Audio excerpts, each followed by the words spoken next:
Hello, welcome to this British Academy event. I'm Lauren Bravo. I'm a lifestyle journalist and the author of How to Break Up with Fast Fashion, a book that aims to help people slow down their shopping habits and forge a more sustainable relationship with their wardrobes, which includes one of my lifelong passions, charity shops. Today's event forms part of the Being Human Festival, the UK's only festival of the humanities. Being Human celebrates innovative research in literature, languages, music and more, with around 300 events taking place across the country each November. This year, all events are, of course, online, and you can view the programme, which runs until the 22nd of November, on the Being Human Festival website. Now, I'm delighted to be joined this evening by two social historians, Dr. Georgina Brewis and Dr. George Gosling. Georgina is Associate Professor at UCL and leads an Academy-funded project aiming to illustrate the importance of voluntary sector records and archives as part of our national history. I'm also joined by George Gosling, who is a senior lecturer at the University of Wolverhampton and researches the history of charity shopping. It gives me great pleasure to welcome Georgina and George to our virtual stage for a whistle-stop tour through the history of charity shops and a discussion about their fascinating research. Our tour will last around 30 minutes, and towards the end of the event, we will take a selection of audience questions. So if you would like to ask a question, please submit this in the Q&A tab at the bottom of your screen. You are, of course, also welcome to tweet during the event, and you can tag us at British Academy _. So welcome, Georgina and George. Hi, Lauren. Thank you very much. Good evening. So to start us off, of course, there is nothing that charity shop fans love more than showing off our favourite discoveries. So we thought we would begin by having a bit of a show and tell. I know that you've brought along a couple of things to show us. Georgina, what is your best ever charity shop find and why is it so special? I think the best ever find would have to be this entire 1960s, late 60s, early 70s dinner service because it's beautiful. It's absolutely mint condition. I managed to get 6 dinner plates, 6 middle-sized plates, 6 side plates, 6 bowls, 6 cups and saucers, and some larger platters for £10. Wow, that is a bargain. Get out for sorry, children. For £10 in a charity shop in Ilford. I have got a few other items that are not technically charity shop purchases, but they're about the history of charity shops. So this is my kind of other fun item, which is Sooty. Sooty with a collecting jar. You can see the thing on the top for the Royal National Institute for the Blind. Lovely. And George, anything that you'd like to show us, or maybe something you're wearing? Well, I think like many people who like charity shops, I'm often kitted out in charity shop gear, particularly T-shirts and shirts. So I will show you my T-shirt that I'm very fond of this one, but I have lots and lots of T-shirts. So this T-shirt is from the St. Mary's Hospice shop in Birmingham, where my wife actually works, and this shirt is from the St. Christopher's Hospice shop in Bristol, where I'm from. But I'm kitted out in charity shop gear. My house is kitted out, especially having lots of short-term jobs as a young academic. I've moved around a lot and had to go to British Heart Foundation shops time and again for sofas and wardrobes and all sorts of things. So I have things all around the house, including even the coffee cup I'm drinking out of right at this moment. Charity shop purchases everywhere you look. Well, I can certainly identify. I am wearing head-to-toe charity shop tonight, and I've also brought along for my little show and tell probably my favourite ever charity shop find. These are my 1970s 1990s does the 70s platform clogs by Buffalo. And my first book was about the Spice Girls, and I've wanted a pair of Buffalo platforms, I think, since I was about 8 years old. And I was actually behind the counter at the charity shop that I volunteer in when a customer brought those shoes to the counter and asked if we could put them by for her friend who might like to come back and look at them. And we put them by till the end of the day, which is our policy. And at 7 o'clock, the doors were locked and the friend had never shown up. So I took that as a sign from the universe that they were meant to be mine. And we've been very happy together ever since. Now, I know that we've had people sharing their own top finds on social media as well. We would love you to carry on doing that, please, and use the hashtag shopping for a cause. One of my Twitter followers was very proud of having bought a Gucci bag for 50p, which is, I think, the kind of mythological holy grail of charity shopping that keeps the rest of us hoping and hunting. Georgina, have you had any favourite stories shared with you so far?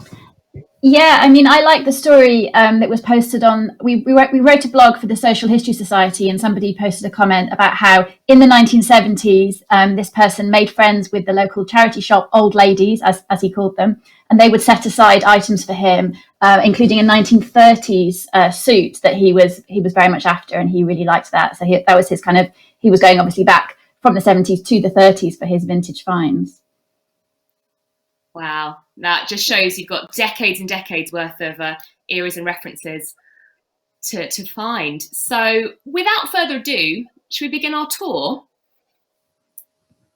Right, so I think we're starting outside the shop with the shop front.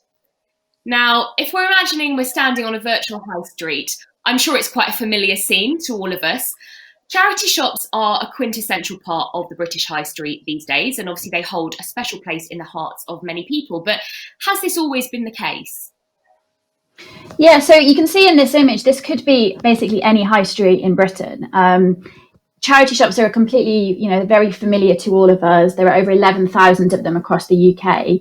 Most of us will have either shopped in one or donated to them at some point, and they do enjoy a lot of support from the public. So research from the Charities Aid Foundation finds that in the past 12 months, 38% of UK adults have bought some goods and as a way of giving to charity. That's kind of how people describe it. And 56% of people have donated goods, again, as a way of giving to charity. We know that it's more likely that women and older people are those both donating goods and also buying goods in charity shops. In a normal year, and of course this is not a normal year, charity shops, according to the Charity Retail Association, raise around £300 million. Now that's really essential income to a lot of charities, and it is really sad that that's really been threatened this year with so many shops being closed for extended periods in the first lockdown. And again, they're struggling with a second lockdown at the moment, as well as kind of ongoing issues around volunteers and kind of issues to do with how they can actually process the donations that people still want to make. I think it's worth noting that as long as there have been charity shops like this on British High Street, there's also been controversy about charity shops on British High Street. So there have been press features asking if there are too many charity shops on high streets, but that's nothing new. That's kind of, you can see those stories going right back to the 1960s, even though in the 1960s, there was actually quite a lot of support from local communities and local traders for new charity shops being established. And it's this period that there's been this big increase in their number. George has found that in his research. It makes some sense that the 1960s really would be this time of expansion. There are a couple of kind of interesting factors here. So the 60s really saw the rise of the throwaway consumer culture, in which people are being encouraged to buy new things rather than kind of mend and repair old ones. So buy new, but then donate what you no longer need to charity shops. This was also set aside kind of some really serious social problems that are being revealed in Britain in the 1960s, particularly around poverty, but also very poor housing conditions. And that's really epitomised in the film Cathy Come Home, the drama about homelessness. So it does mean that there's a number of people that need to shop in charity shops to buy these cheap secondhand goods. But at the same time, these kind of broader global issues, such as the Biafran War and the appalling famine and humanitarian crisis that accompanied that, really become a focal point for the important work that a number of British international charities, including Oxfam, are doing at that time. Yeah, absolutely. And the shops themselves, things are changing for charity shops at that time, partly because of this shop we're looking at here. By the late 1960s, the success of Oxfam's sort of flagship store, this one on Broad Street in Oxford, it was something that local branches of lots of different charities were looking to and sort of setting out to copy that success. These ones that were copying it often were, less commercially minded and a bit more rough and ready, perhaps, than this shop. And that could even be true, actually, of Oxfam shops, local branches of Oxfam all around the country, sort of setting out to copy the Oxford Broad Street shop, but not necessarily quite doing it in the same way. But even still, it was this shop that often they were looking to as a kind of source of inspiration. And for that reason, you can be forgiven for thinking that maybe that was the first ever charity shop. They even have this plaque outside commemorating the fact that they opened in the run up to Christmas in 1947. But there was also a time not long before that when there were sort of similar shops that were a presence all across the country. During the Second World War, the British Red Cross had a sort of network of secondhand fundraising shops nationally. And there was even one on Broad Street, just 120 yards away from where the Oxfam shop would open, shortly after. But the Red Cross shop was, much bigger and only closed at the end of the war because the premises were taken back by the owner and they needed to find somewhere new. So that's probably, going back to the Second World War, that's probably as far back as we can go with charity shops quite as we know them today, that familiar sort of charity shop, with volunteers selling secondhand goods in a fixed shop space as a fundraising effort. But that wasn't the start of charities running shops. Going back further, there's actually a longer and a much more varied history as well. Right, so I'm getting the sense that the charity shop as we know it today probably doesn't represent the whole history. So can you tell us a bit more about these earlier charity enterprises? Well, there was quite a range of different sorts of charity-run shops. In fact, the earliest reference that I've been able to find to a charity shop using that phrase was actually something very different. In 1766, a granary was set up in Bamborough Castle as a charitable initiative to provide subsidised grain to the poor of Northumberland. 30 years later, they opened a shop that was occasionally called a charity shop, but more often a cheap shop or a meal shop, which sold a range of everyday necessities, from beans to butter and candles to pins.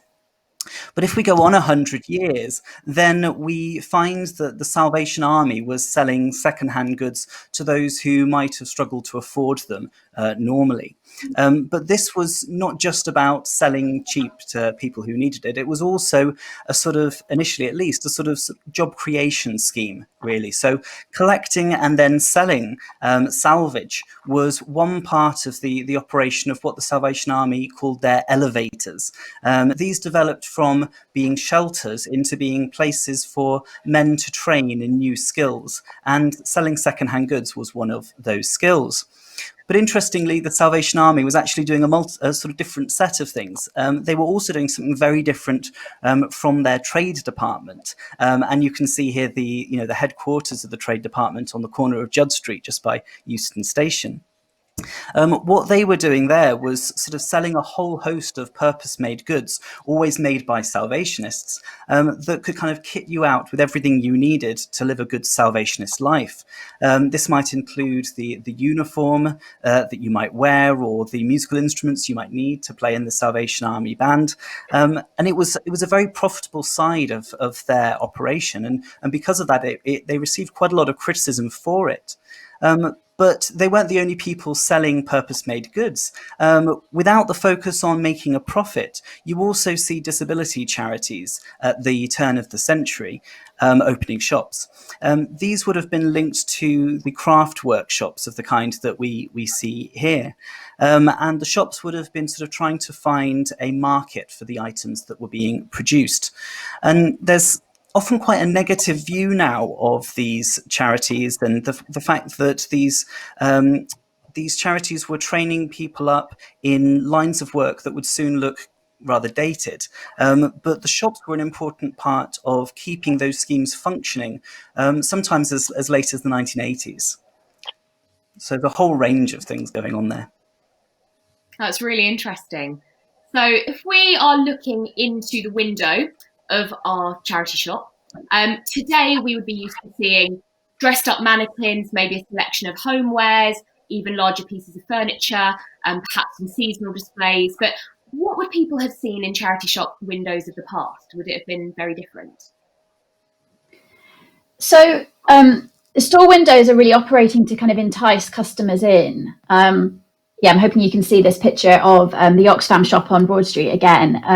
They're actually often quite cluttered and quite crowded, so you have to get up quite close to actually see the things that are inside, but you can kind of look through beyond there to see what's being sold. Of course, this reflects kind of wider trends in retail at the time. You know, often these shops that are selling a wide range of goods have kind of got them on display. They're not quite as minimalist, I think, as our charity shops today, where they can maybe take one nice handbag and one nice dress and display it, again, reflecting more contemporary ways of displaying things.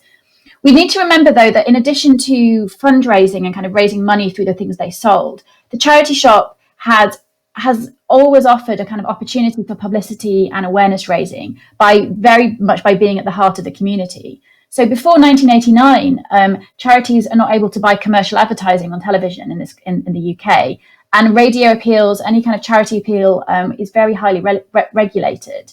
So having these kind of shop windows, effectively are shop windows, literally shop windows, advertising a charity's cause, its campaign, to the local public when people are at this point, certainly before the 1980s, you know, really doing all their shopping by going into local high streets.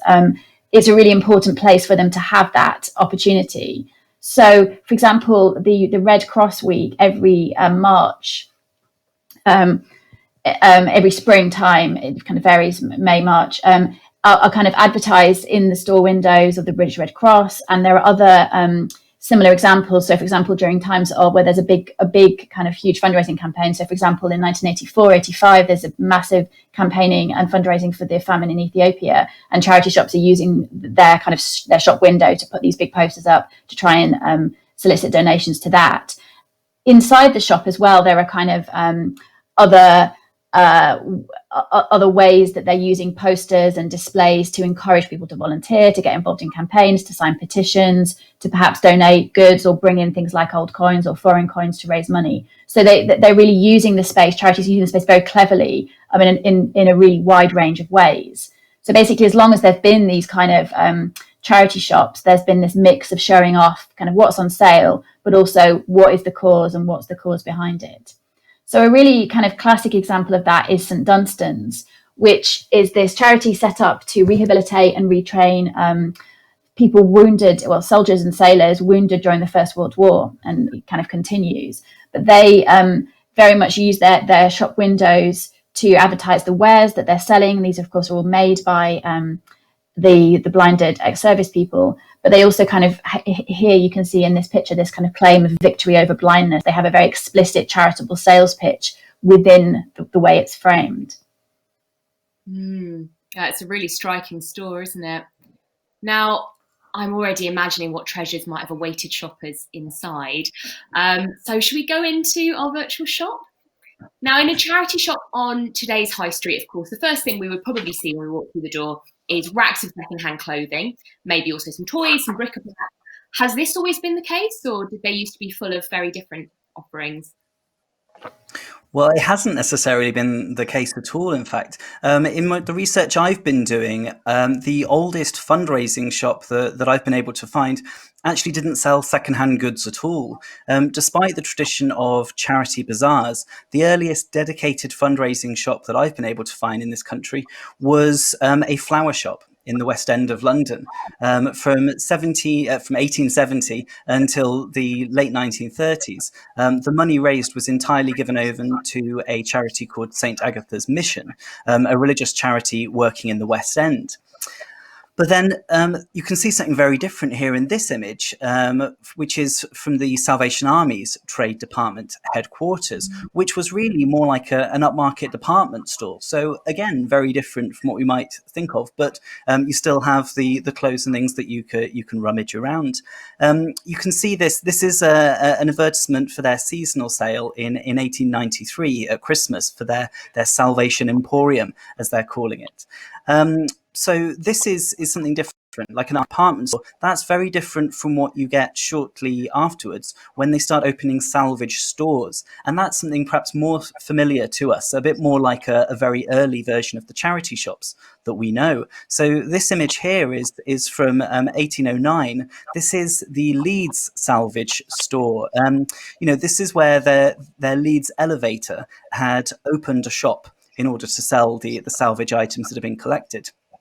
And the Salvation Army's magazine, War Cry, by this point, they are publishing an article with this picture and describing the bargain sales that you could find here on hats and clothes, on fabrics, umbrellas and footwear, all which they said was more or less in a repairable condition.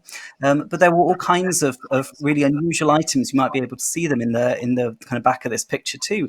There were, they said, bathtubs, sewing machines, meat choppers, mangles, prams and cradles, chairs, magazines and books, the occasional firearm, and as they said in War Cry, enough china and glassware to stock a small shop. And you can see from the next image, which is again Oxfam Broad Street shop, but it's a bit later from the 1960s, that this idea of china and glassware is a really recurrent theme. So cutlery, decorative items, there's also kind of silverware and brassware and things like that. They become really a mainstay of the shops. And of course, they are still important today. If you go into any charity shop today, you'll find kind of similar items. Or indeed into my flat, which is full of charity shop ceramics and glassware. I can't resist it. I love the idea of the charity department store as well. I wish we still had those around today. So if we move further inside the shop, these days we might also see displays of new purpose-made products. So things like fair trade tea and chocolate, maybe jewellery, crafts, items handmade by people who are supported by the charity. Do these types of goods have a long history in charity shops as well, or are they quite a modern introduction? Yeah, so definitely they do have this kind of much longer history. So here we can think about the Salvation Army particularly, which developed a really wide range of what we might again today see as ethical products. So these included things like non-phosphorus matches, they wanted to kind of shine a light in darkest England. And the difference with those matches was that they didn't contain phosphorus. So the so-called match girls who were suffering extensively and kind of going on strike over this, getting sick from phossy-jaw, which was this kind of phosphorus causing the jawbone itself to rot. So a really, really horrible disease and a kind of occupational hazard. So the Salvation Army designed these non-phosphorus ones to kind of to sell as an alternative. Similarly, they pioneered a caffeine-free coffee substitute, which they called Kaffy with a K, Kaffy. And you can see in the Bristol trade headquarters that these are the kind of products that are being sold there. And this is quite a nice example of how in the past they kind of balanced ethical consumerism with something that is much more commercially minded and is definitely about making money. The fact that you were invited to have a tour of these kind of trade headquarters, you could try out the musical instruments, you could taste the Kaffy and other kind of ethically produced tea, is something that the Salvation Army was really keen to promote, to advertise. They wanted people to come into their trade departments and try these things out. And that's a really nice example of what I guess we might call this kind of experience economy today. Yeah, and another place where you could do a tour behind the scenes of the shops that were selling these new goods was also these disability charities. So they're another place. They're selling new goods, of course, the goods made in the workshops. And perhaps the earliest shop of this kind was this one you can see here, local to my university. In 1899, the Wolverhampton Society for the Blind opened its first shop. This was 24 years after the society started its work, which was initially to do with home visiting and teaching people to read Braille. And the shop was opened 17 years after they opened their first workshop. And in these workshops, you would have had blind men and women who learned to and worked making baskets, chairs and mats. And then these were the items that were on sale in the shop. And the sale of them brought in over £1,000 a year, which was not enough to mean the shop was really running at a profit, but it was breaking even, and it was facilitating some kind of earning some kind of living to be earned, I should say. And that enough was seen as the operation being successful enough for them to open a second shop. And in 1928, they opened another one in Dudley. So it obviously had some legs, this scheme. So that idea of giving people skills as well as support is, I suppose, it's another layer of positive impact on the part of charity shops. Are there other examples of that kind of upskilling that have happened in the charity shop world? Yeah, so a kind of more ambitious version of that, really developing this, was adopted by the charity St Dunstan's. This is a charity that today, it still exists today. It's called Blind Veterans UK today. Here's another image of the Regent Street shop. So this was a shop opened in 1922 on London's Regent Street, right in the heart of London. It's actually opened by Mr. Selfridge of Selfridge's store, just around the corner. And he came around to open this in this kind of grand ceremony. And you can see again inside some of the in the window, some of the items that are being sold. These are all items that are made by blinded ex-servicemen who are trained up to become craftsmen and really skilled at making these things. Some of the most popular things that they made were trays. So baskets and wooden tea trays. You can see inside here a kind of browsing through some of these items. Now the trays are quite an interesting one because they were so kind of solidly made, so widely made, that they're still really available, and there's a kind of thriving second-hand market for them on eBay. And I do happen to have one here myself. So I actually own two of these. Sorry, you've just moved the camera. Yeah. So it's a beautiful wooden tray, sort of 1920s. I actually have two of them because I just really kind of like them. And the fact that it's quite discreet, the fact that they're kind of a charitable product, that's quite interesting. All you have to do is look for the St Dunstan's insignia, which is often kind of hidden away. I've got one tray, it's on the handle, on the other tray, it's kind of around the back. So it's a way of kind of showing your support. And I think when you're bringing out your tea and coffee, serving your friends, they kind of know that you've bought this, but it's not ostentatious. You're not kind of showing it too much. I actually came across one of them in an Airbnb when I was staying once, and I realized that this was a really, really old house, and this tray had been being used since the 1920s in this house. It was quite interesting. So like the Salvation Army, the potential customers are kind of welcome to tour the workshops in which these trays and the baskets and other things are being made. And then they're kind of sold at the Regent Street shop. But this is part of something that's much bigger, as George has been looking at. Yeah, absolutely. I've been doing some research in the archive of Blind Veterans UK, and something that had been largely forgotten until I was doing this research was just the scale of the St Dunstan's retail operation in communities across the country. So it wasn't just a case of, say, the charity opening like a chain of shops all over the place, but instead what they were doing was sort of setting up their St Dunstaners, as they called the people who, had been, the people who'd used their services for rehab and training. The St Dunstaners were being set up with their own shops, being set up as shopkeepers in local communities all across the country. So the idea was that setting them up as cobblers or picture framers, as shopkeepers selling the baskets and mats that they made, this would provide them both with a sort of local customer base, but also would then kind of embed them within a community where local people could help them adjust to their new lives. And there were quite a lot of these shops. At their peak after the Second World War, there was more than 100 shops at one time, around the country, run by these men and their wives. It was always assumed to be a kind of husband and wife local kind of business team. But at these local shops, where the typical sign over the door would say "Trained by St Dunstan's." In many cases, what you had was that St Dunstan's didn't just train them up and then sort of send them off. They actually would often buy the shops, and then they had a scheme where the shopkeeper could buy the shop out of the profits if the shop proved successful.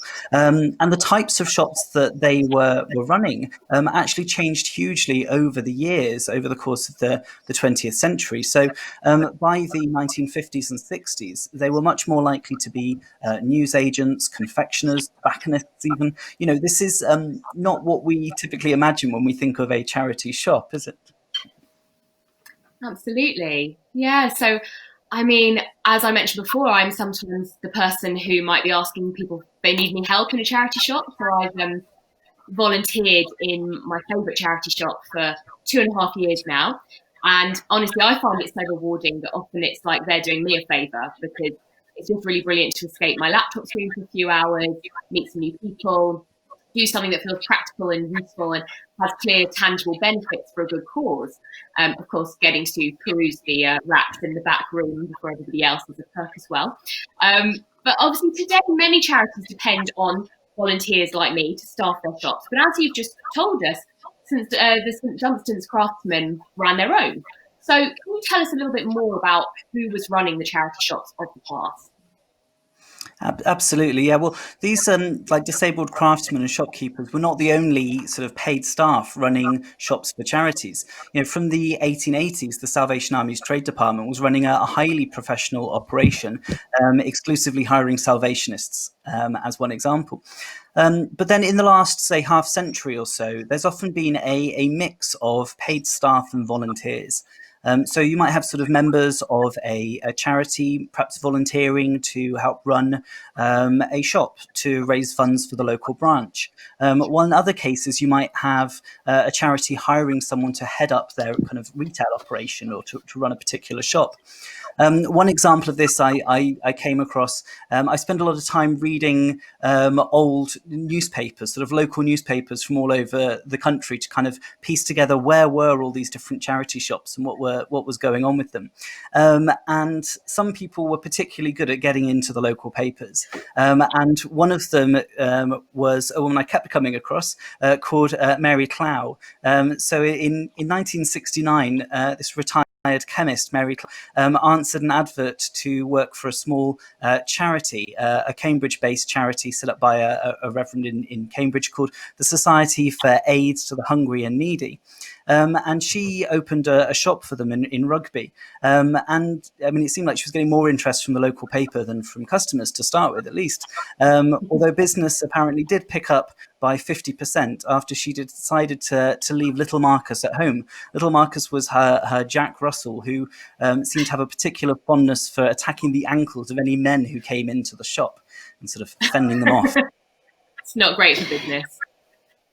No, thanks, George. So that's a great example of what kind of charity leaders in the 1960s and 70s might not want to have happened in their shops. You definitely don't want dogs biting your customers. This is, of course, a time of like wider professionalisation within the voluntary sector. And some charities got a bit concerned that some of their local groups and individuals were kind of setting up their own fundraising shops. It was, to some extent, a bit of a struggle sometimes to exert control over what was happening in the charity's name on high streets across the country. So there has been a kind of shift and a change. And so local volunteers generally lost a lot of that kind of autonomy that they had to kind of set up their own shops and run them. And paid shop managers really became the norm later on. But charity shops today still, of course, are absolutely central kind of sites of volunteering. The Charity Retail Association reports that there are more than 230,000 retail volunteers nationwide. Some of them are still run by volunteers, and they remain these really important sites of intergenerational kind of mixing, cross-class encounters that happen every day. Yeah, it's a lot of volunteers, isn't it? Well, that's definitely my experience as well. I think the volunteers seem to get as much out of it often as the charities and the shoppers do. So, right, we're on the home straight of our tour now, but we haven't talked about us yet, the shoppers. So from my own perspective, rummaging through the rails is great fun, but it's also a very good way to be more sustainable. I suppose charity shoppers of the past probably had slightly different reasons for visiting, I'm imagining. So who might we have seen shopping there and why? Yeah, I mean, of course, it's always been a mix of people. So it's always been this kind of way of showing support for a particular cause or a campaign. And it's also this very practical way of buying affordable goods. So charities have always tried to appeal to those two different types of customer. But charity consumers have not always just kind of needed affordable and cheap necessities, but they might have kind of wanted to buy into a particular lifestyle. So, a really good example here is the Salvation Army, whereas kitting yourself out as a Salvationist, completely kind of buying into the entire lifestyle, you would need to be going to the Salvation stores in order to be able to do that. Likewise, wanting to support blinded veterans. Now, this could be on a kind of national scale, or it could be simply that you are friends with the blinded ex-serviceman that's running the local shop, and so you kind of develop that loyalty and you want to keep going back and supporting him and his wife, for example, you can kind of see how that would work out. People, of course, wanting to shop kind of vintage, seeking out these kind of vintage chic wardrobes. Of course, that's nothing new. So in the 1970s, people might be looking back to the 20s and 30s to find their vintage wardrobe. Today, we might be looking to the 60s and 70s for our vintage wardrobes. And of course, as many of us have turned against what Lauren, you describe as this fast fashion, throwaway fashion, it's become a really ethical choice for people to avoid buying new goods by going to charity shops. Yeah, and there's another type of customer who we don't usually think of when we're thinking about charity shops, but there are people we can find who are actually shop customers buying from charities in the NHS hospital. So from the 1950s, you've got leagues of friends who are running shops and canteens. You know, they are charities raising money to support the hospital in various ways. And they are running shops providing everyday items and some luxuries for hospital visitors. While you've also then got the Red Cross, both running shops, but also taking their trolley shop around the wards. And from the 1970s, the Red Cross, the British Red Cross, has a big focus on opening new hospital shops and canteens. Sometimes instead of its high street shops, sometimes there's a bit of a shift in their focus. And I think these are really important as, you know, non-medical spaces on the hospital site. They were somewhere for various community and self-help groups to meet. And that's an important part of what they were doing as well. And I think we've got a photo an image to show that from the Hillingdon League of Friends there. Wow, that's a great image. Some brilliant fashion in that picture as well, 1973. Yeah, I'm sure a lot of us probably will have encountered League of Friends in hospitals without really relating them to charity shops, but that's such a good point. Well, that brings us to the end of our tour. Thank you both so much. So we've peered in through the window to look at who's working there, what's for sale, who's buying it. But we're going to finish with a big question. Why does any of this matter? What can we gain from understanding how charity shops have evolved over time? Well, I mean, I think there's lots of different things that we can take from this. They're an interesting kind of, you know, multifaceted part of our social history. But I think for the way we view charity shops today, I think it matters. I think understanding the history of charity-run shops, which have not always been charity shops as we know them, I think this gives us a different perspective on today's charity shops. One thing we might say is, you know, the sort of the separation we commonly see of charity shops as funding operations, sort of separated in many respects from the social and community activities of their parent charity and from its kind of core charitable projects. I think this marks out today's charity shops as historically anomalous. And of course, that separation is not always so clear cut, as can be seen when we find charity shops selling the products of social businesses and projects that are supported by the charity. But you do find, you know, we often see, don't we, sort of news stories that are denouncing all of these sorts of practices as some kind of deviation from the supposedly kind of proper role of a charity shop. And the same is often, you know, the case when it comes to paying staff. Yet both practices have long histories. So, you know, I think charity shops have long served as hubs for community action, as a meeting point for the charity and the public, and as sites of volunteering that engender cross-class and cross-generational encounters of all kinds. And I think the history helps us to remember that is a big part of what they are and what they always have been. Absolutely. And Georgina, I know that the key theme of your project is to campaign and raise awareness to protect the records of charities and other voluntary organisations. Why is that so important? Yeah, I mean, this is really, I think, really important. We wouldn't know any of this, and we wouldn't know any of this kind of fascinating history that George has been researching if it wasn't for the fact that charities have retained, preserved, looked after their records. So both the kind of paper-based records, but also the objects. And that, you know, if we're thinking about materiality, the kind of material culture of charity and charity shops is so much about things. That's why it's really exciting that in the archives, for example, of Blind Veterans UK, you can see the trays, you can see the baskets, you can see the typewriters that people are being used. So they've kind of really kept and retained these. The records of voluntary organisations are really, really essential assets. They're absolutely essential for us as researchers, but also for a wider public to be able to understand the significance of voluntary organisations and of charity to British society, past and present, because they have had an enormous impact. And I think we need to understand that better. Charities, of course, often preserve the histories of individuals and communities that have been in some way marginalised, maybe particularly vulnerable, and whose voices can sometimes go unheard. For voluntary organisations themselves, opening their archives is really important because it helps them build trust. It helps them kind of improve accountability to people that they work with, to beneficiaries, to users, to donors, and to other communities. However, the problem is that the archives and records of charities are quite vulnerable, so they're not protected in the same way that government records are, nor are they protected by, and there are lots of other kind of private archives that are better protected because they're better resourced and they have better support systems. So our project that the British Academy has been supporting now for 6 years and is kind of going on an ongoing basis is really important at trying to kind of raise awareness of this issue, to work with archivists, historians, owners of records, voluntary sector leaders, to basically kind of raise awareness of this. And we would just like to end by thanking the fantastic archivists that George and I have worked with as part of this project, and we do on an ongoing basis. So thank you very much, charity archivists, because you're absolutely great, and we need you. Absolutely. Thank you all to the archivists. And thank you very much to Georgina and George for that fascinating tour through the history of charity shops. So we are now going to open up to some audience questions. And I've got some really interesting ones that have come through. We're hoping to fit in as many as we can. So, right, here's a good one. Do other countries have the same charity shop culture as the UK?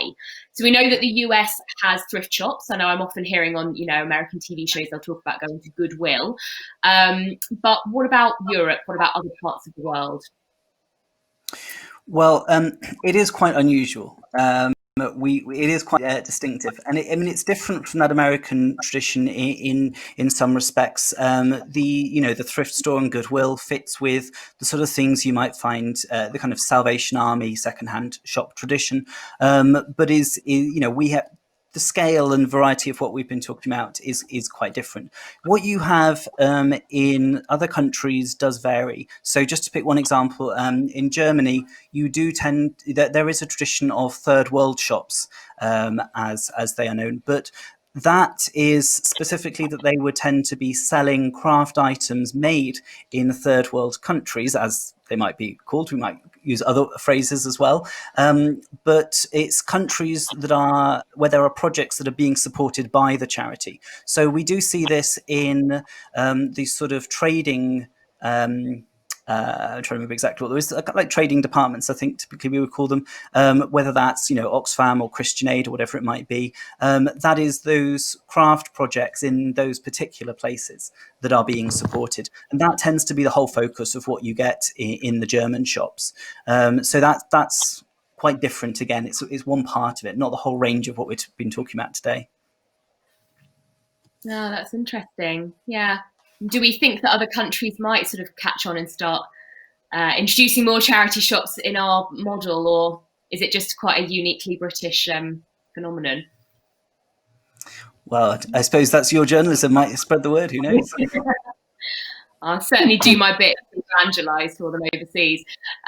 So another very interesting question, I know something that I end up talking to a lot of people about quite regularly. What about, so it's kind of two questions here, but I think they'll both feed into one another. With antique shows highlighting charity shop purchases that sell for a considerable sum, are charity shops becoming more aware and savvy to see if they can value items that could bring them in more income?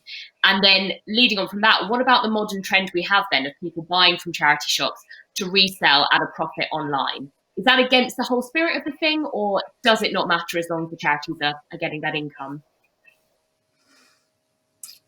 Well, Georgina? Yeah, do you want to start, George?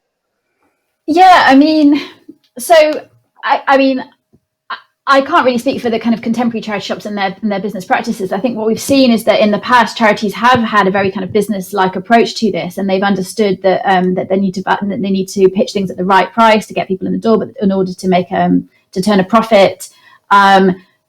So in that sense, and obviously you've got groups like the Charity Retail Association that provide training and kind of support and kind of guidance on this. We know that there's a differentiation of types of charity shops. So you'll find these kind of more high-end boutique type charity shops, often in kind of posher parts of town. There's a very nice one down in Blackheath in South London, for example, whereas you go to a different part of town and you might get products that are sold at a different price.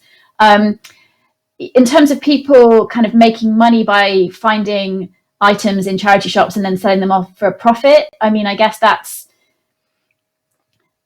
I don't know. I mean, we can't necessarily kind of judge people in that way. You might hope that if they do find something that's really, really valuable, they might donate some money back to the charity. I would like to hope that they might think of that. On the other hand, I guess those people aren't really seeing it as any different to whether they pick that up in a kind of local Facebook or WhatsApp group, or if they picked it up on a car boot sale. Is it that much different? Maybe not. Maybe good on them for finding it. At least the charity has got some money out of it.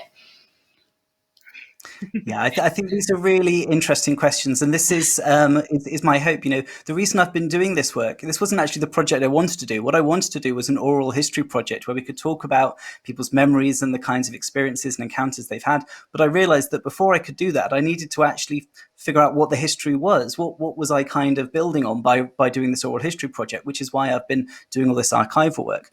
But these are interesting questions that you get here. So with those different sort of a kind of series, like a chain of different stores that one charity might have, where you have some in more of a more boutiquey ones in the kind of upmarket part of town. What you might get there is that items come in and they might put them at a higher price in one, and if they don't sell, then they might move them on to the next one and knock them down in price as they kind of go around.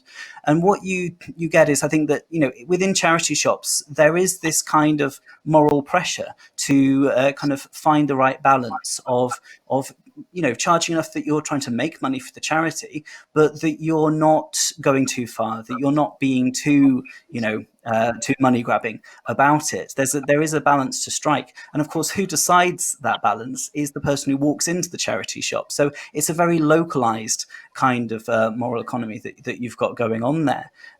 So it's to do with those communities, but there is a whole variety of practices, and I think people make these decisions themselves. So it's when the person walks into the shop. What do they think? There's a variety. You get people who will think that they should be paying more, so they'll make a donation as well as paying the price they've asked. But you also get a lot of people haggling in charity shops. So you people make their own decisions, and they can make very different decisions about what they think is right in these circumstances. Yeah, that's such an interesting topic, isn't it? I think my stance is always that we need all the different types of charity shop. There's definitely a role for the more boutiquey, higher end charity shops, particularly if they're going to persuade more people who can afford to buy secondhand rather than buying new. But at the same time, of course, we still need them to be providing that vital role of providing low cost clothing and homewares for people who need them. So I think it's a constant balance. So let's have a look at some more questions. Here's an interesting one. Does the insistence of charity shops here in Sussex, that could be one of my parents, that donated goods must be of saleable quality, say more about how much subpar goods are offered or how picky the shops are? So that's something. Has the quality of second-hand items being resold, has that changed over the years?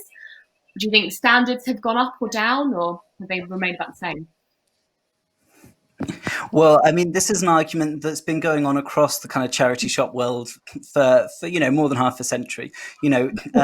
It was a real kind of concern, particularly for Oxfam, having the kind of reputation of their Broad Street shop, which was quite high end. They said they wanted it to be, I'm trying to remember what the phrase they used was, but they wanted it to be more auction house than jumble sale. That wasn't necessarily what the different local branches were doing. So you had this balance there. So I think you've always had the range, and there's always been that argument going on. But hearing some of the stories, because my wife works in a charity shop, hearing some of the stories of what she's been going through, and what items she's found in some of the donations, how soiled some of the things that get donated are. There is definitely there's not really a flaw in what gets donated. There's all kinds of things that people have to handle and deal with in charity shops in the back room of the shop. Yeah, I guess there is that idea that some people some people use them as a way to give back, and other people use them as a sort of way to cast off their rubbish without having to bother taking a trip to the recycling centre or the dump. There's also a question here about second-hand bookshops. So how many charity bookshops have closed, they're asking, due to unfair competition from shops to get rate relief? Oh, no, sorry. How many second-hand bookshops have closed due to unfair competition from charity shops? So is that a tension that you're familiar with at all, that charity shops are given greater reliefs, tax reliefs and rate reliefs, so they're able to flourish maybe where other second-hand bookshops are not?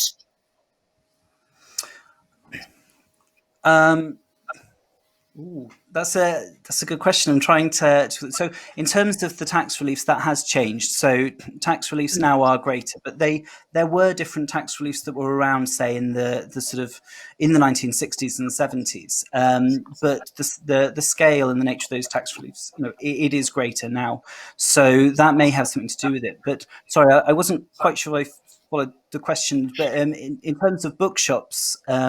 That was an interesting part of it, because bookshops keep coming up as something that you get within charities. So in Oxfam, I've read a lot of stuff from people who in the 1980s working for Oxfam were really pleased with what they thought they'd done of inventing the secondhand bookshop, or the charity secondhand bookshop. And this surprised me, because I'd been reading through their records and their archives, and I knew that there had been one in the same town, just 20 years earlier. They'd opened one, and then they were opening another one now and feeling they'd invented it. So selling books is a big part of it. But what I thought the question was going to be was about buying books online, about Amazon and these sorts of things, and whether that was crowding them out. But of course, charities themselves do sometimes do selling online through eBay, through other things, and actually that in itself is not so different from the mail order services that a lot of charities, whether it was Salvation Army or St. Dunstan's or whoever, mail order selling was a big thing 100 years ago, and big for charity retailers, in perhaps a much bigger deal then through mail order than selling online is now. So maybe today's charity shops are behind the game from their Edwardian predecessors in that respect. Wow, that's fascinating. I would never have guessed that. So we've got time for one final question. Let's see. Here's a nice simple one. I'll put it to both of you. What is the future of charity shop? Georgina, do you want to sum it up? Yeah, I think that is an interesting one. So I had heard, and I do think that we're in a bit of a difficult situation at the moment with COVID, and with the fact that charities themselves are actually suffering a loss of income across a whole range of ways. So they're losing income left, right, and centre, unfortunately, and have not had very little kind of government support to kind of do that. So before all of this happened, I was hearing about really exciting developments. For example, Oxfam have opened a kind of superstore in on the outskirts of Oxfam. I believe it's on a kind of kind of out of town, a charity shop basically, which is a kind of new model. So they're kind of trying to go where the people are. So I guess if the high streets are just becoming charity shops, I mean, that's one of the arguments. I think we could just dispute that. But if that is the case, then charity shops need to be like the businesses that they are, they have been for over 100 years, and kind of go where the people are. So kind of having these different types of store. I don't know how far that's been or will be affected by the kind of current COVID crisis. But I do think that, moving online, selling things through, you can buy charity things for a charity on eBay, on Amazon. So I think they're going to have to adapt to that kind of world. There is a bit of a time lag, because we know that it's actually older shoppers that generally shop in charity shops, not exclusively, but more older shoppers would do. So they perhaps have a bit of a time lag, but they are going to have to adapt and are going to have to change. But we know that they can do that, because we know they've done that for over 100 years. Yeah, and in terms of the the space, so we think of this this out of town Oxford sort of superstore charity shop. One of the things there, of course, is that it's bigger, it is more spacious, and if we are in a kind of socially distanced world, then this is going to be a big deal for charity shops who, through their history, for fundraising shops in particular, the real challenge that they have constantly been facing is about finding enough space, finding premises, negotiating over what space they can use, and trying to fit it out and make a shop fit into the spaces they can find and get access to. And of course, what that looks like is so different now from it was a year ago, in terms of having space for where do you have donations, where do you leave things if you need to quarantine them before you can go through them, how many people can you fit into a shop. Those sorts of questions around social distancing are a huge challenge for charity shops. And I think there's going to be a big question about what does the new normal look like? Do we have to rethink what kind of space we think a charity shop needs? That's going to be a big question. Absolutely. That is the $1 million question for everything at the moment, isn't it? But of course, as you've explained to us so brilliantly, charity shops have evolved over centuries, and I'm sure they will continue evolving. Well, thank you so much again to Georgina and George for joining us tonight. So you can find out more about the project by visiting the website, and the link is in the chat now for everybody who's been watching. There are still more events taking place throughout the rest of the week as part of the Being Human Festival, and you can find all the details at beinghumanfestival.org. Thank you so much, everybody, for watching, and have a good evening.